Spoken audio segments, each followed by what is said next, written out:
Bismillahirrahmanirrahim. Assalamualaikum warahmatullahi wabarakatuh.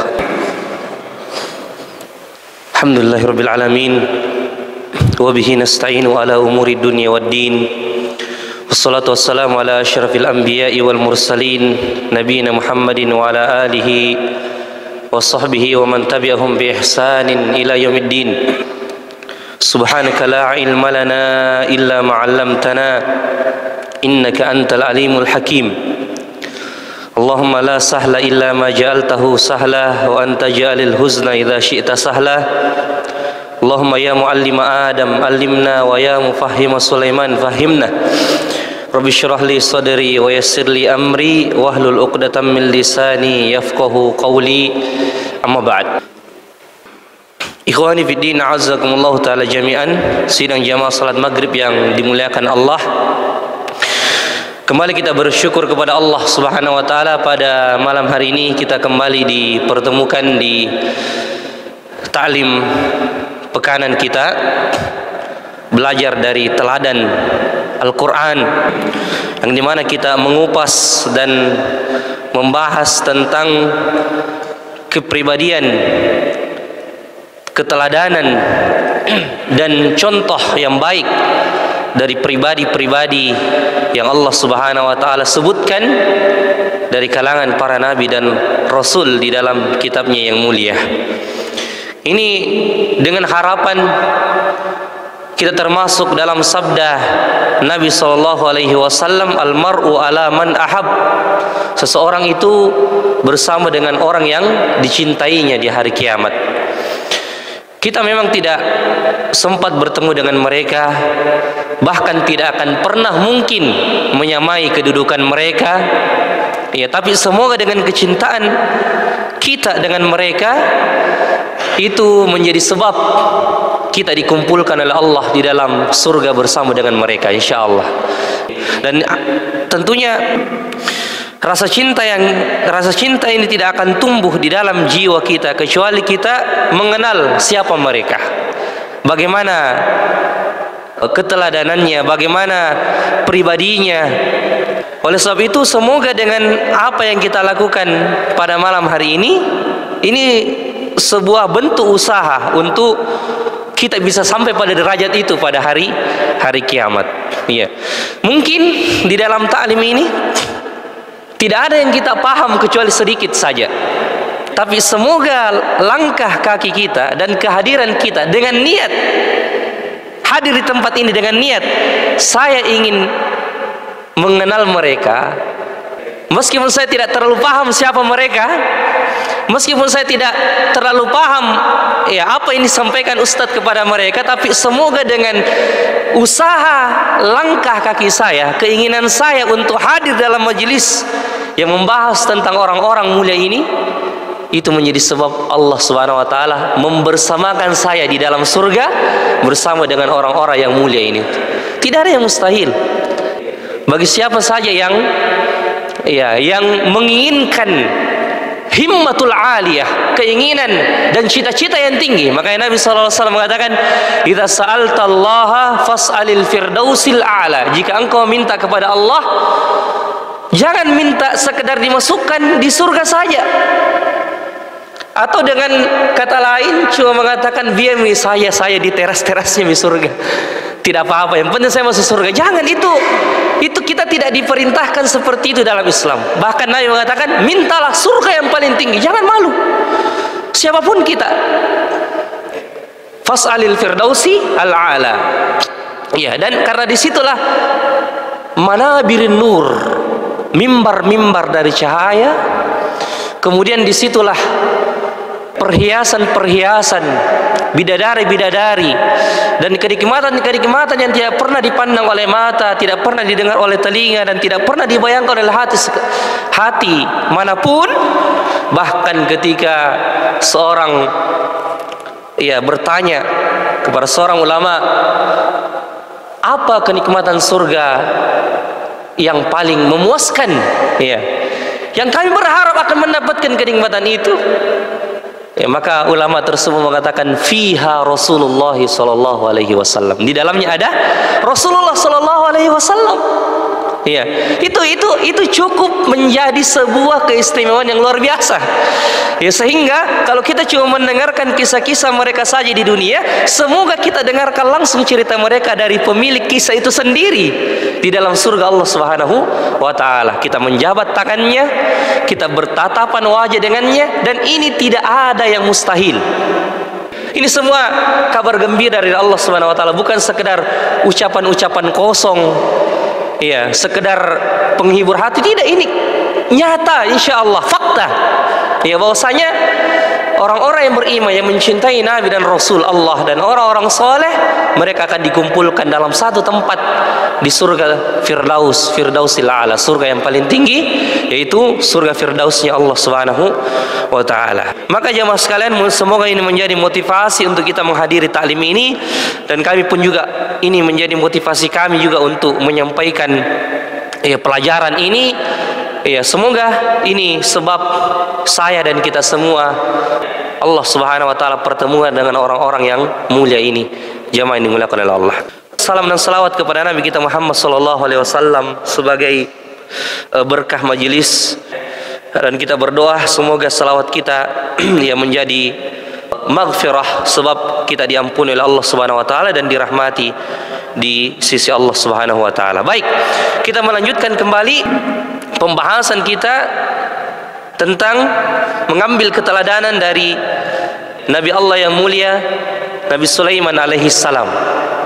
Kita sudah membahas kemarin tentang bagaimana kita mengambil pelajaran dari rasa bersyukur atau sikap syukur dari Nabi Sulaiman alaihi salam, seorang yang dikaruniai kekayaan, seorang yang dikaruniai kerajaan, tapi itu tidak menghalanginya untuk bersyukur dan mengaplikasikan syukur itu di dalam kehidupan beliau alaihi salam.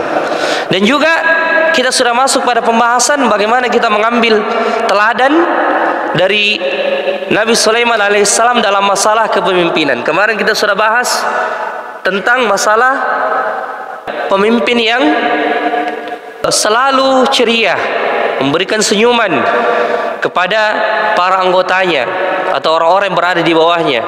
Kita juga sudah membahas bagaimana seorang pribadi Nabi Sulaiman alaihissalam adalah seorang pemimpin yang selalu mencari tahu keadaan rakyatnya, bahkan rakyat terkecilnya. Dan juga kita sudah bahas tentang ketegasan Nabi Sulaiman alaihissalam dalam memimpin, ketegasan yang tidak menimbulkan kekerasan. Ya, jadi kita sudah bahas kemarin, perlu dibedakan antara ketegasan dan kekerasan, karena ketegasan masih ada kelembutan di dalamnya, tapi kalau kekerasan tentu tidak ada lagi kelembutan ya di dalamnya. Sekarang kita mengambil sedikit pelajaran masih dalam surah An-Naml, karena memang surah An-Naml ini surah yang paling lengkap kami kira, yang menceritakan tentang Nabi Sulaiman alaihissalam, kisah Nabi Sulaiman alaihissalam. Ada juga dalam surah Shad, tapi surah An-Naml ini yang sedikit agak panjang dan agak lengkap tentang Nabi Sulaiman alaihissalam. Jadi kalau mau cari kisah Nabi Sulaiman, langsung ke surah ini, surah An-Naml.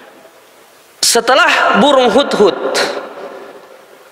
menyampaikan berita kepada Nabi Sulaiman alaihissalam tentang kemusyrikan Ratu Balqis dan kerajaan Saba, Nabi Sulaiman akhirnya ingin betul-betul menindaklanjuti berita itu. Dalam hal ini tabayyun, mencari fakta dan sekaligus menggali informasi, dan di dalamnya tentu ada dakwah kepada tauhid. Setelah Nabi Sulaiman alaihissalam mengatakan kepada Hudhud, qala sananzuru asadaqata am kunta minal kadhibin, dia Sulaiman berkata, akan kami lihat apa yang kamu bawa ini dari berita tentang kemusyrikan kerajaan Ratu Balqis, karena ini bukan berita yang biasa. Berita tentang kemusyrikan ini bukan berita biasa bagi Nabi Sulaiman. Ya, kalau kita mungkin ya biasa, kalau kita melihat kemusyrikan, kita melihat Allahul Musta'an, ini mungkin bentuk kelemahan iman dari kita. Tapi Nabi Sulaiman tidak. Ini berita yang sangat besar. Hudhud membawa berita ini kepada Nabi Sulaiman alaihissalam sehingga betul-betul diseriusi. Sampai-sampai Nabi Sulaiman mengatakan, kami akan melihat apakah benar yang kamu bawa atau termasuk berita dusta. Ya, maka apa yang dilakukan selanjutnya? Akhirnya Nabi Sulaiman mengatakan, a'udzubillahi minasyaitonir rajim. Idhhab bi kitabi hadza fa'alqih ilaihim thumma tawalla anhum fanzur madza yarji'un.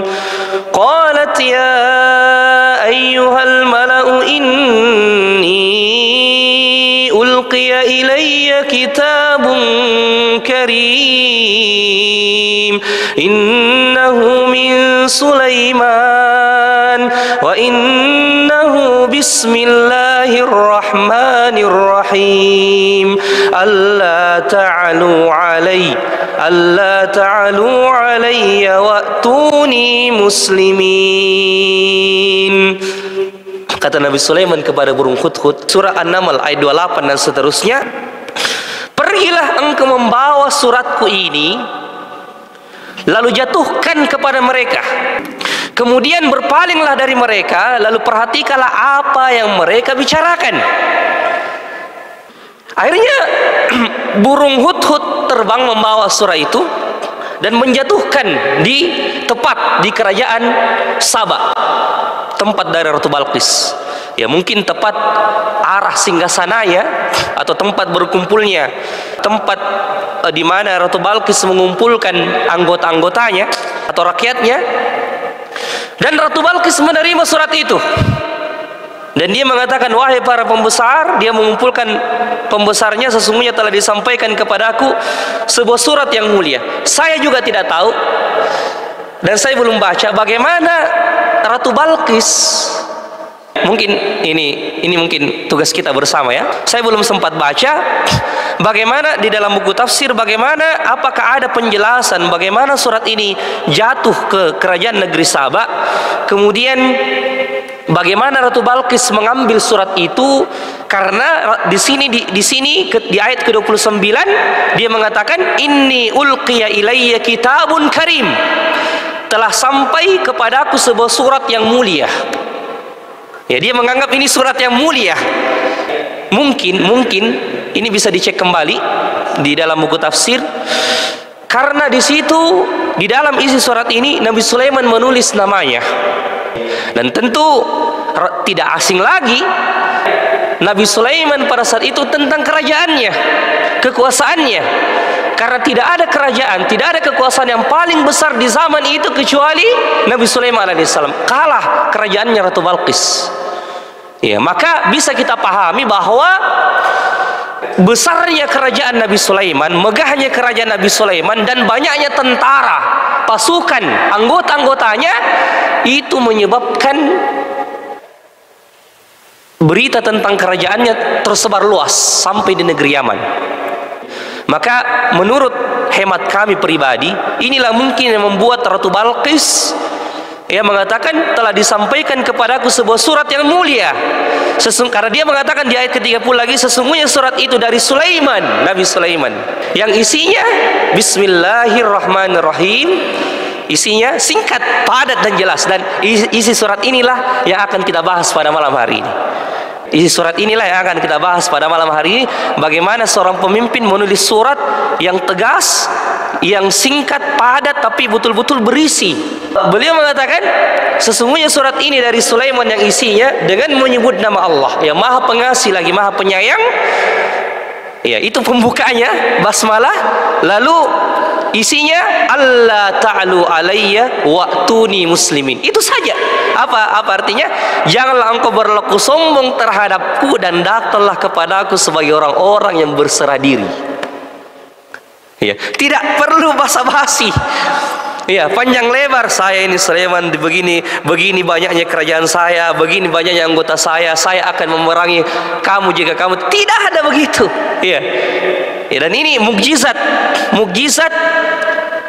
al-kalimul jami', perkataan yang singkat, padat, namun betul-betul berisi akan makna. Dan itulah juga yang diberikan kepada Nabi kita Muhammad SAW, jawami'ul kalim, sebuah kalimat yang mengumpulkan semua makna, yang ketika dikupas, dibedah itu hadis-hadis Nabi SAW bisa menjadi buku. Karena Allah memberikan kalimat-kalimat yang singkat namun syarat dalam maknanya. Ya, seperti begitu pun Nabi Sulaiman alaihissalam. Dan ketika kita memahami di sini bahwasanya Nabi Sulaiman menulis surat kepada Ratu Balqis, inilah salah satu metode dakwah yang efektif, menulis surat.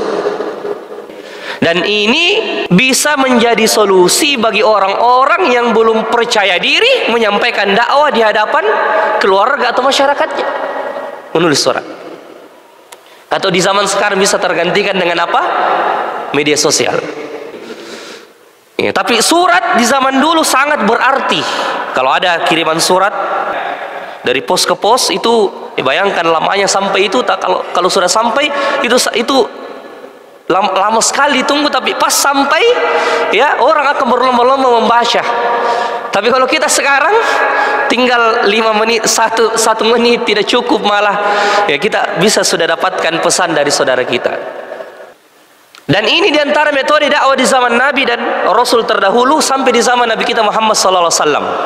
Dan inilah juga yang dilakukan oleh Nabi kita Muhammad SAW ketika menyurat ke beberapa kerajaan di Persia. Tidak langsung datang membawa utusan, tapi Nabi menulis surat. Tidak langsung, maksud saya tidak langsung datang membawa utusan berdakwah, tapi utusan itu diutus hanya menyampaikan surat. Di antaranya ke Kaisar Romawi, ke kerajaan Persia, istana negeri Yaman di zaman itu.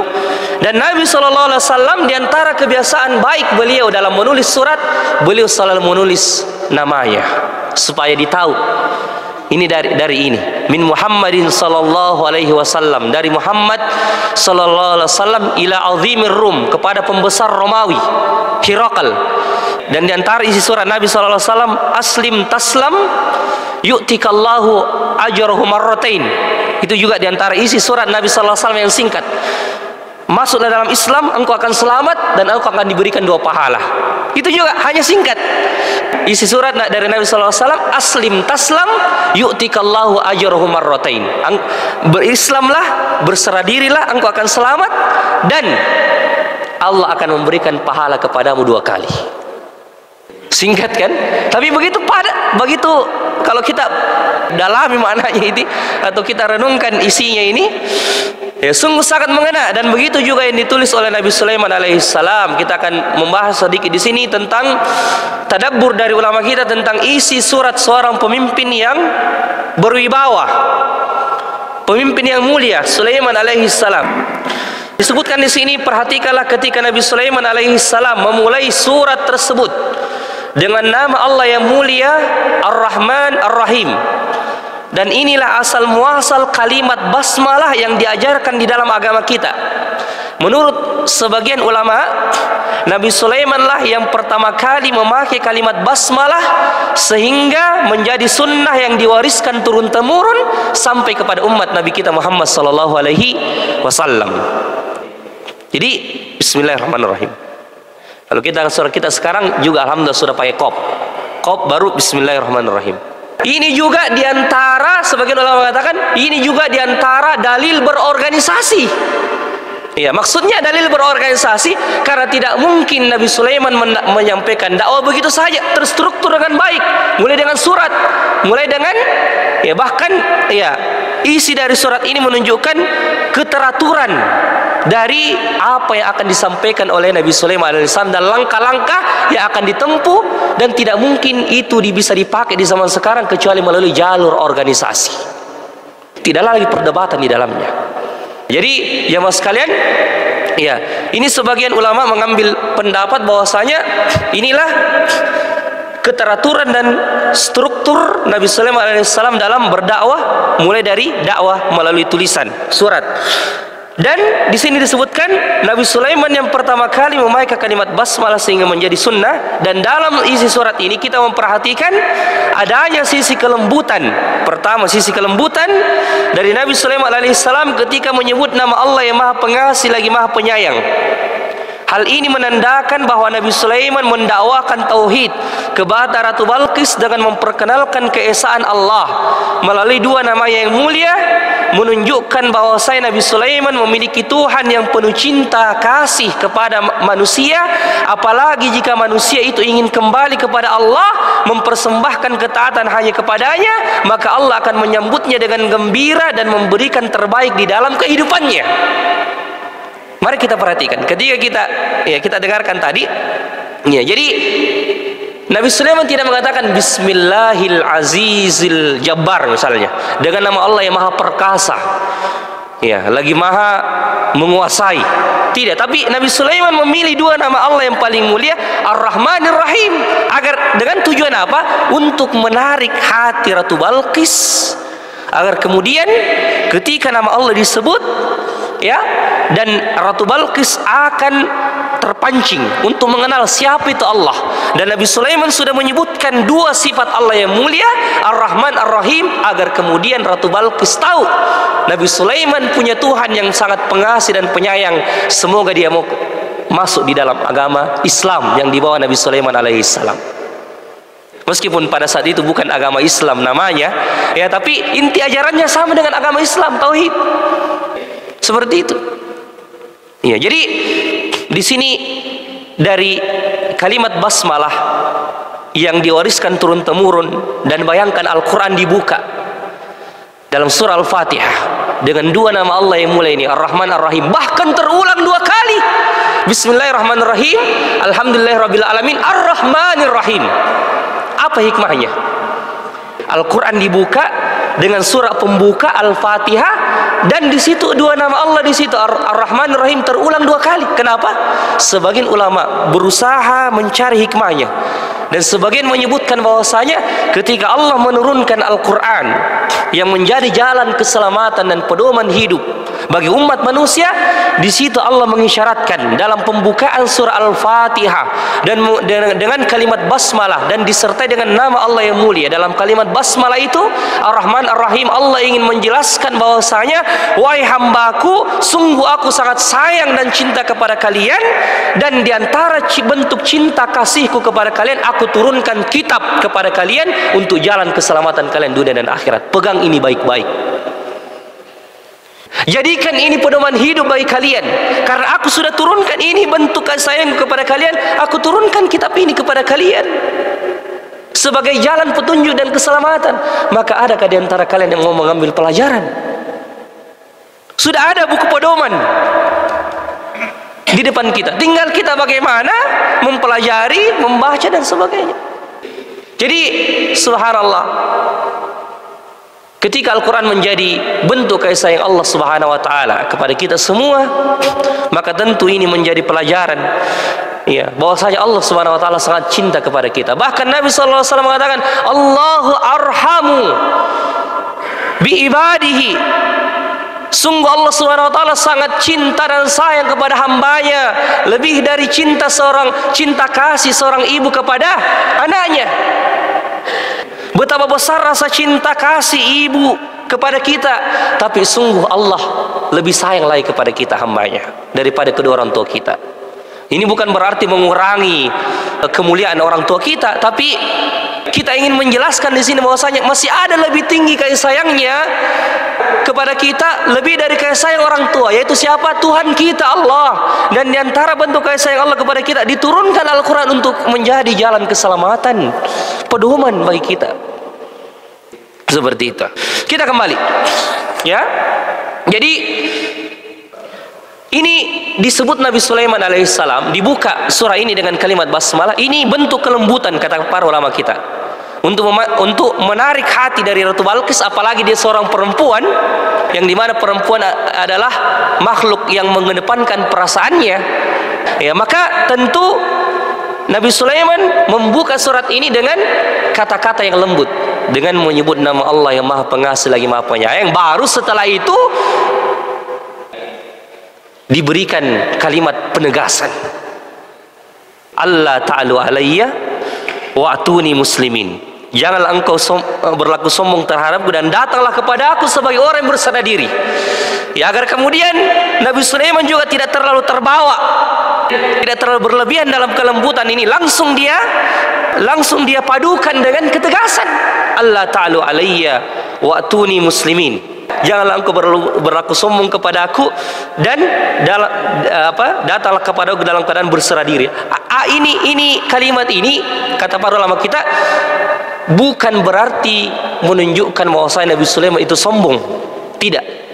Bahkan kata para ulama kita, memang ketika kita mendakwahkan tauhid, sekali lagi bedakan antara tegas dan keras, ya. Bedakan antara tegas dan keras, harus dibedakan, ya. Memang ketika kita mendakwahkan tauhid, di dalamnya memang harus ada ketegasan dan kepercayaan diri. Ya, di dalamnya harus ada ketegasan dan kepercayaan diri.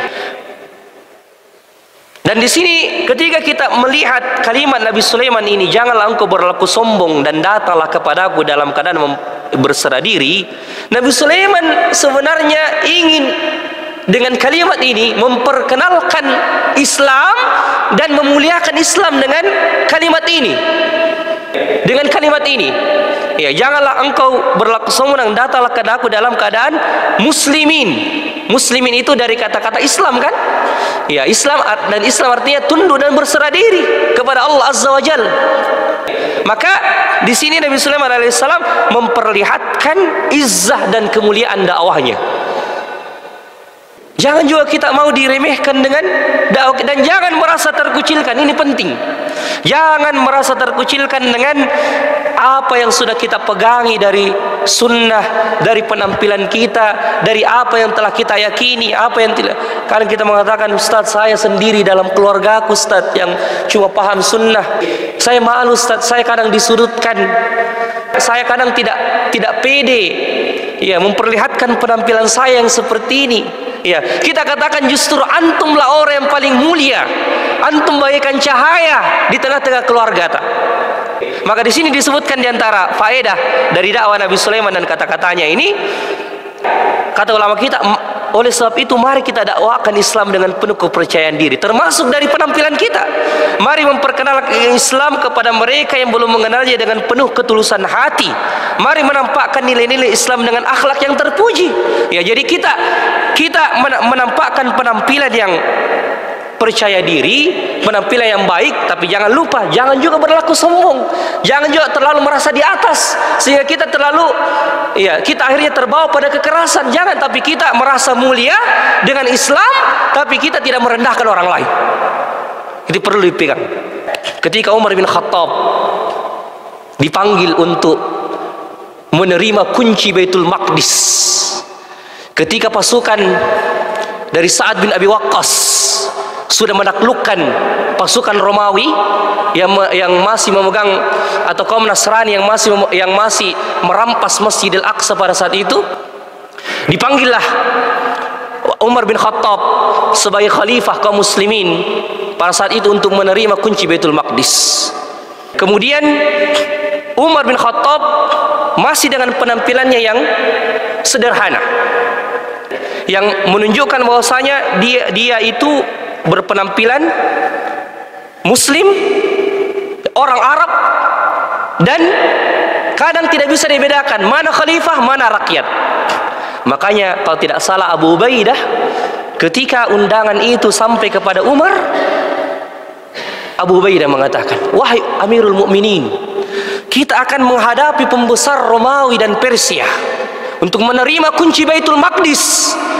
Jika sekiranya wahai Amirul Mukminin, engkau mengganti penampilanmu wahai Amirul Mukminin dengan pakaian yang lebih megah dari ini, atau dengan kendaraan yang lebih mewah daripada ini untuk menghadapi mereka. Maka apa kata Umar bin Khattab? Wahai Abu Ubaidah, aduhai alangkah sayangnya jika sekiranya bukan engkau yang mengatakan perkataan ini.